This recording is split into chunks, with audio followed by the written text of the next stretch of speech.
കേരളത്തിൻ്റെ ചരിത്രത്തിൽ ആദ്യമായിട്ടാണ് ഒരു ധനബിൽ തികച്ചും നിയമവിരുദ്ധമായി, ചട്ടവിരുദ്ധമായി, ഭരണഘടനാ വിരുദ്ധമായി അവതരിപ്പിക്കുന്നത്. ബഹുമാനപ്പെട്ട VM സുധീരൻ തന്നെ ഇത് അവതരിപ്പിക്കുന്നുണ്ടെങ്കിൽ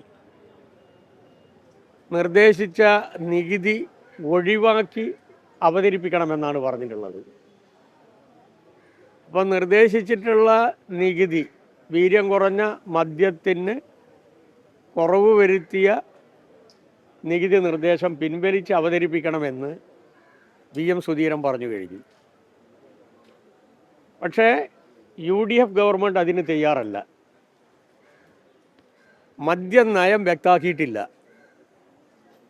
മദ്യനയം വ്യക്തമാക്കാത്ത ഒരു വിഷയത്തിലാണ് നികുതി നിർദ്ദേശം വെച്ചുകൊണ്ട് ധനകാര്യ ബില്ല് അവതരിപ്പിക്കുന്നത്. ഇത് കേരള നിയമസഭയുടെ ചരിത്രത്തിൽ ആദ്യമായിട്ടാണ്. മാത്രവുമല്ല, ഈ ബിൽ സബ്ജക്റ്റ് കമ്മിറ്റിക്ക് വിടുന്നില്ല. അപ്പോൾ സ്വാഭാവികമായും നിയമസഭയോടും നിയമസാമാജികന്മാരോടുമുള്ള ഒരു വെല്ലുവിളിയാണിത്. ഈ ബഡ്ജറ്റ് ഒരു പുതിയ ബഡ്ജറ്റാണ്. ഇടതുപക്ഷ ജനാധിപത്യ മുന്നണി അവതരിപ്പിച്ച ബഡ്ജറ്റിൻ്റെ തുടർച്ചയല്ല. ഘടനയിൽ വ്യത്യാസമുണ്ട്, ഉള്ളടക്കത്തിൽ വ്യത്യാസമുണ്ട്, വിഷയത്തിൽ വ്യത്യാസമുണ്ട്, തുകയിൽ വ്യത്യാസമുണ്ട്. അപ്പം അങ്ങനെയുള്ള ഒരു ബഡ്ജറ്റ് നിയമസഭയിൽ അവതരിപ്പിച്ച് കഴിഞ്ഞാൽ ഡിമാൻഡ് ചർച്ചയ്ക്ക് ശേഷം സബ്ജക്റ്റ് കമ്മിറ്റിക്ക് വിടേണ്ടതാണ്. അതും വിടുന്നില്ല. അതിന് പകരം സബ്ജക്റ്റ് കമ്മിറ്റി കാണാതെ ബഡ്ജറ്റ് അവതരിപ്പിക്കുകയാണ്. ഇത് അവതരിപ്പിച്ച് പാസ്സാക്കിയാൽ തന്നെ നടപ്പിലാക്കില്ല എന്ന് ഒരു മന്ത്രിയും പ്രഖ്യാപിച്ചു കഴിഞ്ഞു. ആ വകുപ്പ് കൈകാര്യം ചെയ്യുന്ന എക്സൈസ് വകുപ്പ് മന്ത്രി. അപ്പം ബഹുമാനപ്പെട്ട മുഖ്യമന്ത്രി പറയുന്നത് ബഡ്ജറ്റ് പാസ്സാക്കിയതിന് ശേഷം, ധനബിൽ പാസ്സാക്കിയതിന് ശേഷം എന്തെങ്കിലും മാറ്റം വരുത്തണമെങ്കിൽ പിന്നെ ചെയ്യാമെന്നാണ്. അങ്ങനെ വരുമ്പോൾ വീണ്ടും ബഡ്ജറ്റ് അവതരിപ്പിക്കേണ്ടി വരും. പമ്പര വിഡ്ഢിത്തമാണ്, ബോഷ്കത്തരമാണ്, നിയമവിരുദ്ധമായിട്ടുള്ള പരാമർശങ്ങളാണ് ഇപ്പം നടത്തിക്കൊണ്ടിരിക്കുന്നത്. നയവുമായി ബന്ധപ്പെട്ടുകൊണ്ടുള്ള നികുതി നിർദ്ദേശം അടങ്ങുന്ന ബഡ്ജറ്റ് പാസ്സാക്കി പിന്നെ നയം പ്രഖ്യാപിച്ചതിന് ശേഷം ഞങ്ങൾ മാറ്റാമെന്ന് പറയുന്നതിൻ്റെ അർത്ഥം മേൽക്കൂര കെട്ടിയതിന് ശേഷം ഞങ്ങൾ അടിത്തറയെ സംബന്ധിച്ച് പരിശോധിക്കാമെന്നാണ് ഈ പറഞ്ഞതിൻ്റെ അർത്ഥം. അപ്പോൾ എന്തെല്ലാം വഴിവിട്ട മാർഗങ്ങളാണ് ഇവർ സ്വീകരിക്കുന്നത് എന്നുള്ളതിൻ്റെ ഏറ്റവും നല്ല തെളിവാണ് ഈ ബഡ്ജറ്റ് അവതരണവും ബഡ്ജറ്റ് അവതരണത്തിൻ്റെ ഭാഗമായി ഇപ്പം നിയമസഭയിൽ കാട്ടിക്കൂട്ടുന്ന കളികളും. അപ്പം അതുകൊണ്ട് പ്രതിപക്ഷം അതിശക്തമായി ഇതിനെതിരായ നിലപാടെടുക്കണം. ബഹുമാനപ്പെട്ട സ്പീക്കർക്ക് ഞാനൊരു കത്ത് കൊടുത്തിട്ടുണ്ട്. ആ കത്തിൻ്റെ ഉള്ളടക്കവുമായി ബന്ധപ്പെട്ടുകൊണ്ട് ഞാൻ അദ്ദേഹവുമായി നേരിട്ട് സംസാരിച്ചു. ഇതിങ്ങനെ ഒരു പ്രസിഡന്റ് ഉണ്ടാക്കാൻ പാടില്ല. സഖാവ് VS അധികാരത്തിൽ വരുന്ന സമയത്ത് പുതുതായി ബഡ്ജറ്റ് അവതരിപ്പിച്ചു, ഡിമാൻഡ് ചർച്ച അനുവദിച്ചു. പിണറായി വന്ന സമയത്ത് ഐസക് ബഡ്ജറ്റ് അവതരിപ്പിച്ചു, ഡിമാൻഡ് അവതരിപ്പിച്ചു, സബ്ജക്റ്റ് കമ്മിറ്റിക്ക് വിട്ടു. അപ്പം ഇതപര്യന്തമുള്ള കേരള നിയമസഭയുടെ ചരിത്രത്തിലെ നിയമനിർമ്മാണവും ബഡ്ജറ്റ് അവതരണവും പാസ്സാക്കലുമായി ബന്ധപ്പെട്ടുകൊണ്ട് ഇന്നേ വരെ സ്വീകരിക്കാത്ത ഒരു മാർഗമാണിപ്പോൾ സ്വീകരിച്ചിട്ടുള്ളത്. അതുകൊണ്ട് ബഹുമാനപ്പെട്ട സ്പീക്കറോട് വീണ്ടും ഞാൻ അഭ്യർത്ഥിക്കുന്നു, നാളെ അവതരിപ്പിക്കാൻ പോകുന്ന ധനബില്ലിന് അനുവാദം കൊടുക്കരുത്. അത് നിയമവിരുദ്ധമാണ്. ഇല്ല, വിടുന്നില്ല. അതെ. അതായത് സബ്ജക്റ്റ് കമ്മിറ്റിക്ക് വിടണമെന്നുള്ളത് മാൻഡേറ്ററിയാണ്. എന്നാൽ ചില പ്രത്യേക സാഹചര്യങ്ങളിൽ അനിതര സാധാരണമായ ഒരു അന്തരീക്ഷം നിയമസഭയിൽ ഉണ്ടാകുന്നു എന്ന് വിചാരിക്കുക.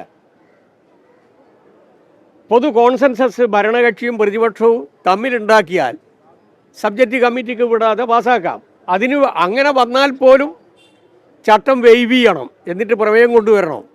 ഇവിടെ അങ്ങനെയുള്ള സാഹചര്യമല്ല ഉള്ളത്. ഇവിടെ പ്രതിപക്ഷം തന്നെ എതിർക്കുന്നു, ഭരണപക്ഷം തന്നെ എതിർക്കുന്നു, മന്ത്രി തന്നെ എതിർക്കുന്നു.